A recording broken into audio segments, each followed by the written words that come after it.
നിങ്ങളുടെ ഫേവറേറ്റ് സീരിയലുകൾ ടിവിയിൽ വരുന്നതിന് മുൻപേ സൺ നെക്സ്റ്റ് ആപ്പിൽ കാണാം. ഇനി എല്ലാവർക്കും മുൻപേ കാണൂ.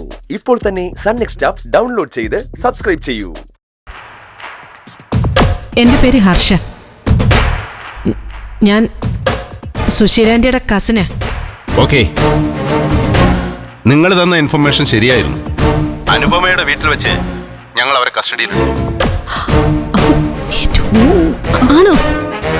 Very good, congratulation sir. അപ്പോ അനുപമയെ ഇന്ന് തന്നെ കോടതിയിൽ ഹാജരാക്കുന്നതിന്റെ നിയമ നടപടികൾ തുടങ്ങിക്കാണുമല്ലേ സർ? ആ അതെ, പക്ഷേ ചെറിയൊരു പ്രശ്നമുണ്ട്. ഇന്ദ്രൻ ഇപ്പോഴും കുറ്റം ഏറ്റെടുത്തുകൊണ്ടുള്ള മൊഴിയിൽ ഉറച്ചു നിൽക്കുക.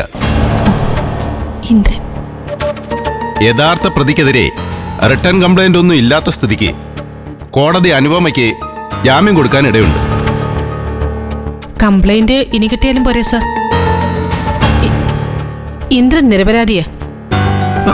അവൻ ഭാര്യയെ രക്ഷിക്കാൻ വേണ്ടിയാ കുറ്റം ഏറ്റെടുക്കുന്നത്. യഥാർത്ഥ പ്രതി ശിക്ഷിക്കപ്പെടുന്ന സർ. ഇന്ദ്രന്റെ വീട്ടിലുള്ള ആരെങ്കിലും അനുപമയ്ക്കെതിരെ പരാതി തരുമോ? എങ്കിലേ അത് വെച്ച് എഫ്ഐആർ ഇടാൻ പറ്റും. പക്ഷെ പെട്ടെന്ന് അവർ സ്റ്റേഷനിൽ വന്ന് പരാതി നൽകണം.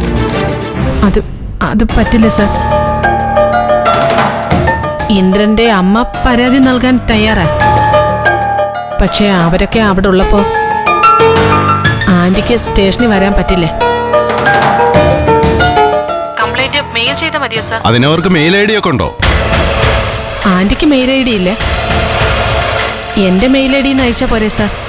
അങ്ങനെയാണെങ്കിൽ അവരുടെ കൈകൊണ്ട് എഴുതി സൈൻ ചെയ്ത് ഒരു റിട്ടേൺ കംപ്ലൈന്റ് മെയിലിൽ അറ്റാച്ച് ചെയ്യണം.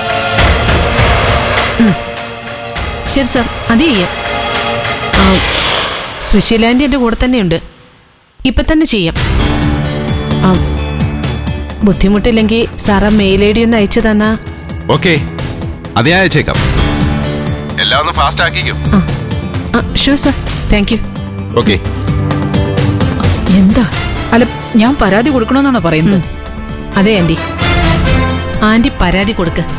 ഇല്ലെങ്കിൽ അനുപമ രക്ഷപ്പെടും. ഇന്ദ്രൻ പ്രതിയാവുകയും ചെയ്യും. അത് വേണം. അയ്യോ വേണ്ട വേണ്ട, ഞാൻ പരാതി എഴുതി കൊടുക്കാം.